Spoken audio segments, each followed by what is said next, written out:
La foi de l'intercession, ce livre-là, que vous devez vous en procurer, comment vivre la plénitude du plan de Dieu. Et je vais vous lire un passage dessus. Dieu prend plaisir à voir la foi dans le cœur de ses enfants intercesseurs.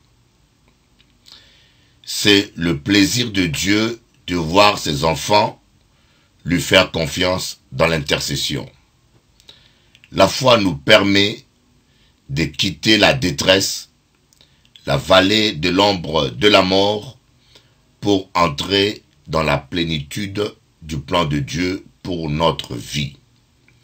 Et la foi dans l'intercession nous permet de rectifier la vie de nos bien-aimés, comme on peut rectifier la trajectoire d'une fusée, afin qu'ils entrent dans la plénitude du plan de Dieu pour leur vie.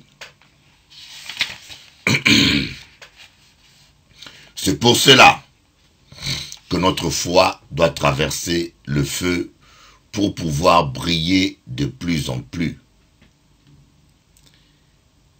Il faut que notre foi croisse pour que nous recevions la plénitude des bénédictions divines. Or, l'une des plus belles bénédictions que nous pouvons recevoir est le salut de nos bien-aimés. Ne vous êtes-vous pas demandé pourquoi votre foi doit-elle être éprouvée comme l'or périssable? C'est parce qu'elle doit croître. La foi croît au travers des épreuves. Comme le disait Smith Wigglesworth, une grande foi est une foi qui a remporté de grandes batailles. Pour vivre la plénitude du plan de Dieu pour votre vie, vous avez besoin de recevoir la plénitude des bénédictions divines qui vous sont prédestinées. Or, c'est votre foi qui reçoit.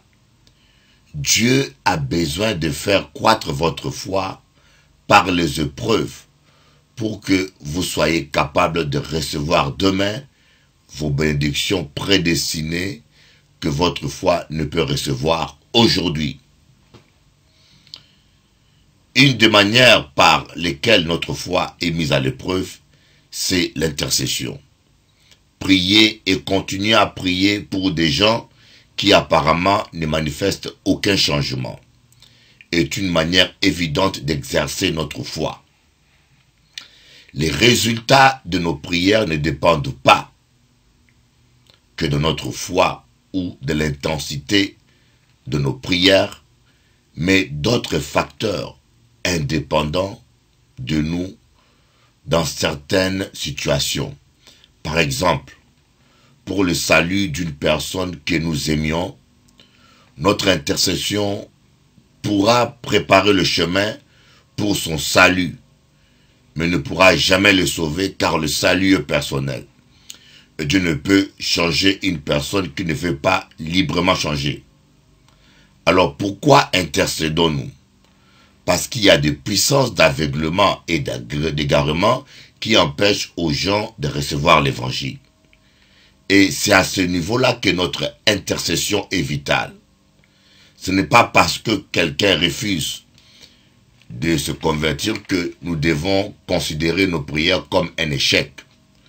C'est pourquoi l'apôtre Paul demande aux hommes et aux chrétiennes qui veulent s'engager avec des infidèles, il leur pose la question, comment pourraient-ils garantir la conversion de leurs conjoints?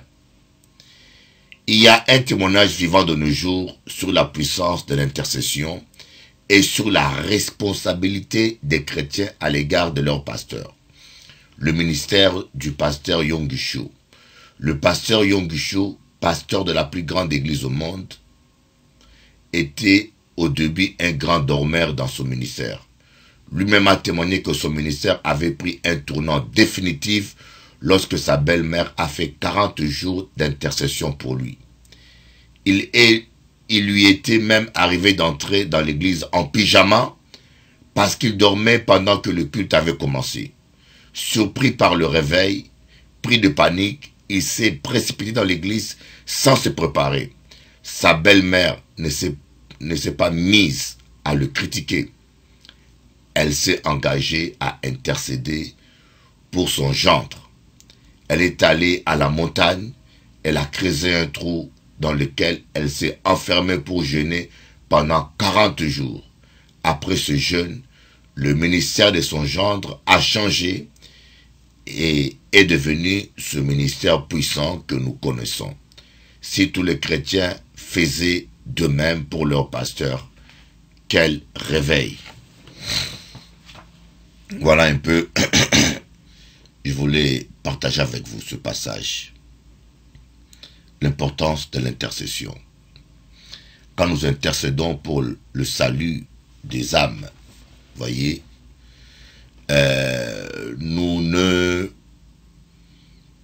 notre prière intervient pas dans le cœur des gens. Notre prière, les gens ne seront pas sauvés parce qu'on a prié. Parce que le salut est personnel. Comprenez que le salut est personnel. Mais notre intercession agit au niveau, dans le domaine où certaines personnes sont bloquées par des liens ancestrales. Certaines personnes sont bloquées par des malédictions. Certaines personnes sont bloquées par des puissances d'aveuglement. Certaines personnes sont bloquées par les puissances des ténèbres. Alors ces genres de personnes, même quand ils attendent l'évangile, leur cœur est fermé parce qu'ils sont aveuglés. Donc leur libre arbitre est quelque part bloqué. Alors lorsque nous, on intercède, notre intercession intervient dans ce niveau-là où nous brisons les puissances d'aveuglement, nous annulons les malédictions, nous brisons les puissances, tous les blocages, nous les brisons, et la personne maintenant pourra recevoir l'évangile dans de bonnes dispositions. Alors la personne va retrouver son libre arbitre et maintenant il aura à faire son choix. C'est maintenant en ce moment-là que l'intercession s'arrête. Voyez, maintenant c'est le libre arbitre d'une personne. S'il refuse l'évangile librement, c'est son problème. S'il accepte, gloire à Dieu. Mais ce n'est pas parce que vous avez prié pour quelqu'un et qui ne s'est pas converti que vous devez vous imaginer que votre prière n'a pas été efficace. Parfois, votre prière est efficace. Toutes les puissances qui le bloquaient, qui l'égaraient ont été brisées. Mais lorsque la personne devait prendre sa décision, elle a pris la mauvaise décision librement. Donc vous n'êtes pas responsable. L'intercession, c'est très important. Jésus était un intercesseur. Et Dieu cherche des intercesseurs. Voilà un peu ce que je voulais partager avec vous. Et mon livre, il est là. Vous pouvez passer la commande sur onction.com. Comment vivre la plénitude du plan de Dieu. Et si vous voulez aussi, vous pouvez venir dans mon site onction.com pour écouter